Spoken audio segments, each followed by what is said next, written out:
নমস্কার বন্ধুরা, গোপাপাল blog and কুকিংয়ে সকলকে জানাই স্বাগত। সকালে উঠে একটু চা করেছি। প্রতিদিন যেমন খাই চা মুড়ি দিয়ে খেয়ে নেব, তারপর রান্না করব। আজকে অন্য কোনো কাজ রাখিনি। আজকে ভিডিওর ভেতরে যেগুলো থাকবে সেগুলো হচ্ছে শুধু রান্নাবান্না। চা পর্ব শেষ করে চলে যাব রান্নাঘরে। রান্নাঘরে সকালে রান্না করব, মানে সকালে টিফিনের জন্য ভাত রান্না করব, সেদ্ধ ভাত। আর এই যে কড়াইতে গরম জল বসিয়ে দিয়েছি, এই গরম জলে মুগ ডাল ভেজে ধুয়ে সেদ্ধ করতে রাখছি। আজকে রান্নাবান্না একটু বেশিই থাকবে, কারণ মেয়েকে একটু পাঁচ তরকারি ভাত রান্না করে দেবো ওর জন্মদিনের খাওয়া দাওয়া উপলক্ষে। মানে পৌষ মাস ছিল ওর জন্ম মাস, পৌষ মাস প্রায় শেষ হয়ে যাচ্ছে। আর ওকেও পাঁচ তরকারি ভাত রান্না করে দেওয়া হয়নি। যেদিন জন্মদিনের তারিখ ছিল সেদিন ওকে দিয়েছিলাম, মানে কেক কেটেছিল, ও এটুকুই করা হয়েছিল, এর বেশি কিছু করা হয়নি। যার কারণে আজকে ওকে পাঁচ তরকারি ভাত রান্না করে দিচ্ছি। মটন এনেছে, মটনগুলোর চর্বিটা আলাদা করে এখন ভালোভাবে মটনটা ধুয়ে নেব। মাছটাও ধুয়ে নিচ্ছি। মাছ আমাদের গ্রামে, মানে দেশের বাড়িতে এইভাবে কেটে দেয়, মানে আঁশ বিশেষ ছাড়াই না, আঁশগুলোকে এভাবে ছাড়িয়ে নিতে হয়, কেটে পিস পিস করে দেয়। বেশিরভাগ কাটা মাছের আঁশ এভাবে ছাড়িয়ে ধুয়ে পরিষ্কার করে নিতে হয়, সেভাবেই পরিষ্কার করে নিলাম। আর মাটনটাকে এভাবে ঝুড়িতে রেখেছি, জলটা যাতে ঝরে যায়। সর্ষের তেল শেষ হয়ে গেছিলো, সর্ষের তেলটা ঢেলে নিচ্ছি। মেয়েকে হয়তো আরও আগেই পাঁচ তরকারি ভাত রান্না করে দেওয়া যেতে পারতো, কিন্তু দিতে পারিনি, কারণ ওর রিচ খাবার দাবার খাওয়া বারণ ছিল। তাই মাস শেষ হয়ে যাচ্ছে বলে একেবারে শেষের আগের দিন ওকে একটু রান্নাবান্না করে খাওয়াবো, এটাই মনে ঠিক করেছি। আর পায়েস তো একেবারেই রান্না করে দেওয়া হয়নি, পায়েসটাও দেবো রান্না করে। মাছে লবণ হলুদ মাখিয়ে নিয়ে মাছটা ভেজে নিচ্ছি। মাছটা ভাজতে রেখেই মটনটা ম্যারিনেট করে নেব। দেখুন মটনে কত জল বার হয়েছে, এই জলটা ফেলে দিতে হবে। তারপর লেবু দিয়ে প্রথমে ম্যারিনেট করে নেব, মানে পাতিলেবু রস দিয়ে দিচ্ছি। মটনটা তাহলে নরম হয়ে যাবে। মটনটা যেহেতু কড়াইতে রান্না করব, সেই কারণে পাতিলেবু দিয়ে আর যে দৈনন্দিন গুঁড়ো মশলাগুলো থাকে সেগুলো সব কিছু দিয়ে ভালো করে মাখিয়ে 1 ঘন্টার জন্য ম্যারিনেট করে রাখবো। মাছগুলো ভাজা হয়ে গেছে এক পিঠ, এখন উল্টে দিচ্ছি অপর পিঠটা ভাজার জন্য। আর মটনটা আমি কড়াইতে রান্না করব। কিভাবে কড়াইতে মটন রান্না করছি তার যদি ফুল ভিডিও মানে কি একটা শর্ট ভিডিও করে রেখেছি, দেখতে চাইলে কমেন্ট করে জানাবেন। মটন কিভাবে রান্না করেছি আপনাদের সঙ্গে সেটা শেয়ার করব।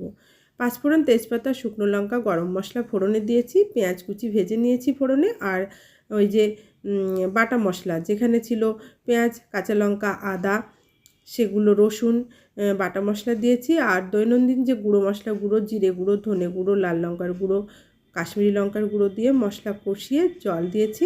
ঝোল ফুটে ওঠার পরে মাছ দিয়ে দিলাম, আর স্বাদ মতো লবণ দিয়ে দিয়েছি, হলুদও দিয়েছিলাম। এভাবেই রুই মাছের কালিয়াটা রান্না করে নিলাম। জন্মদিন মানে তো একটু মাছ আমাদের থাকবেই বাঙালি বাড়িতে।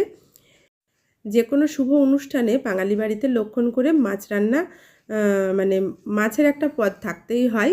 আমিও তার ব্যতিক্রম নয়, মাছ রান্না করেছি। আর মাছের কালারটা দেখুন কত সুন্দর এসেছে। নেক্সট স্টেপের দিকে এগিয়ে গিয়ে রান্না করছি ভেজ ডাল।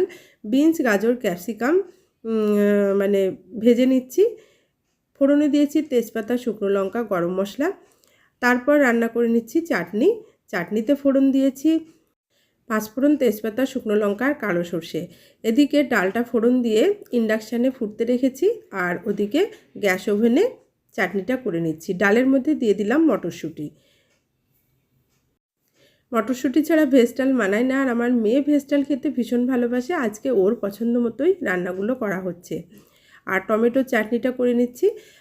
টমেটোগুলো নরম হয়ে গেছে, এখন একটু চিনি দিয়ে মিনিট 5 রান্না করে নিলেই টমেটোর চাটনিটা হয়ে যাবে। পাশে আমি চাটনিটা বসিয়ে দিয়ে শাকগুলো বেছে নিচ্ছি।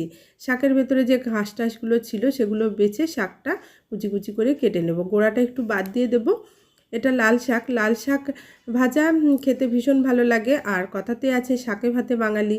আর যে কোনো শুভ অনুষ্ঠানে মাছের একটা পদ আর শাক বাঙালি বাড়িতে হয়েই থাকে, আমিও তার ব্যতিক্রম নয়। শাকটা কেটে নিলাম, ধুয়ে রান্না করে নেব। দেশের বাড়িতে গ্যাস ওভেনটা যেহেতু ছোট, একটাই বার্নার, যার কারণে ইন্ডাকশানটা কলকাতার থেকে ব্যাগে করে এনেছি যাতে রান্নাবান্নার সুবিধা হয়। চাটনি হয়ে গেল, ভেজ ডালটাও হয়ে গেছে, এখন নামিয়ে নেব। 5 রকমের ভাজার জন্য সমস্ত কিছু কেটে রেডি করে নিয়েছি। ওদিকে আলু ভাজাটা হয়ে গেছে, আর বেগুনটাও ভাজার শেষের দিকে দেখুন এক পিঠ হয়ে গেছে, উল্টে নিয়ে পরের পিঠটাও ভেজে নেব। সমস্ত ভাজাগুলো ভেজে নিচ্ছি, কী কী ভাজছি পরে দেখাবো। এখন মটনটা কষিয়ে নিচ্ছি।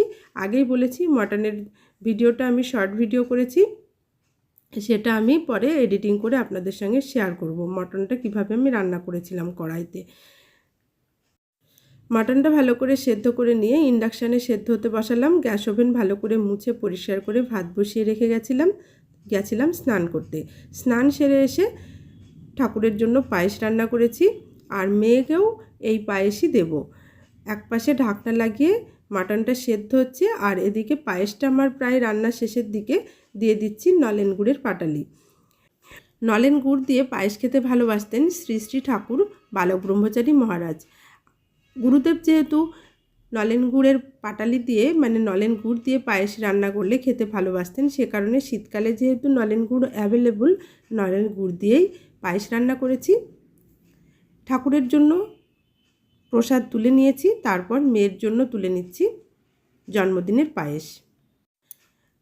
ছেলে মেয়ের জন্মদিন উপলক্ষে কোনো মন্দিরে আমি পুজো দিতে যাই না, সেই কারণে ঠাকুরের কাছেই আমি পায়েস রান্না করে ভোগ নিবেদন করি। মানে আমার গুরুদেবকে তো দিই, সেই সঙ্গে মা লক্ষ্মী এবং বাবা মহাদেবকেও আমি পরমান্ন প্রসাদ নিবেদন করে থাকি, আর ছেলে মেয়ের জন্য শুভকামনা প্রার্থনা করি। এই বছরও সেইভাবেই ঠাকুরের কাছে পরমান্ন প্রসাদ নিবেদন করে ছেলে মেয়ের জন্য শুভকামনা প্রার্থনা করলাম। মেয়েকেও বললাম ঠাকুরের কাছে তুমি তোমার মনের ইচ্ছা প্রকাশ করে প্রণাম করো, ঠাকুরের কাছে প্রার্থনা করো যেন মানুষের মতো মানুষ হতে পারো এবং ভালো মনের একটা মানুষ হতে পারো। এবার চলে এসেছি নিচে, মেয়েকে খাবার সার্ভ করে দেবো, আর তার আগে দেখিয়ে দিচ্ছি কী কী রান্না করেছি। এই যে 5 রকমের ভাজা, রুই মাছের কালিয়া, টমেটোর চাটনি, পায়েস তো রান্না করেছি দেখেইছেন, বেগুন ভাজা আছে, আর আছে ভেজ ডাল, মাটন কষা। মেয়েকে জন্মদিনের থালা সাজিয়ে দিলাম। স্নান করেছি, এখনও চুল টুল আঁচড়ানো হয়নি, মাথায় মানে শুকনো গামছা বাঁধাই আছে। এভাবেই দিলাম কারণ দেরি হয়ে যাচ্ছে, আর কতই বা দেরি করব। শীতের দিনে রান্নাবান্না করতে দেরি হয়ে যায়, আসলে ঘুম থেকে উঠতে একটু দেরি হয়ে যায়, যার কারণে রান্নাবান্না একটু দেরি হয়ে যায়। এবার মেয়েকে একটু পায়েস খাইয়ে দেব।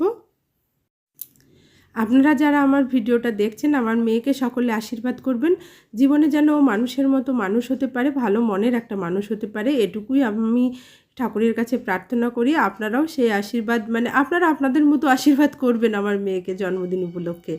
রান্নাবান্না করে দিতে দেরি হলো, আবার মাসের শেষের দিকে একেবারে দিলাম, কারণ ওর শরীরটাও ভালো ছিল না, যার কারণে ও খেতে পারবে না বলে রান্নাবান্না করে দিতে পারিনি। আশীর্বাদ পর্ব শেষ হলো, আমি পায়েস খাইয়ে আশীর্বাদ করে দিলাম, আর এবার ওর বাবা ওকে একটু পায়েস খাইয়ে আশীর্বাদ করবে। লোকজন কাউকে বলিনি, শুধু আমরা নিজেরাই রান্নাবান্না করে খাওয়া দাওয়া করব।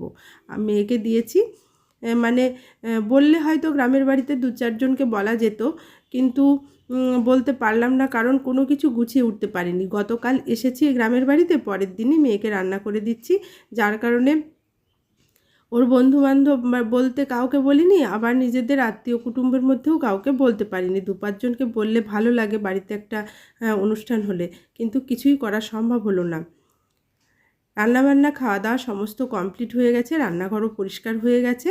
এখন আমার মানে শাশুড়ি মায়ের জন্য টিফিনে খাবার গুছিয়ে তুলেছি। যে রান্নাবান্নাগুলো আজকে করেছিলাম সেগুলোই ওনাকে পাঠাবো, উনি রাত্রিবেলায় খাবেন, কারণ বেলা 12:30-1টার মধ্যে ওনার খাওয়া হয়ে যায়, তখন আমার রান্না কমপ্লিট হয়নি। আজকের ব্লগ ভিডিওটি এখানেই শেষ করছি। ভিডিওটি দেখার জন্য ধন্যবাদ।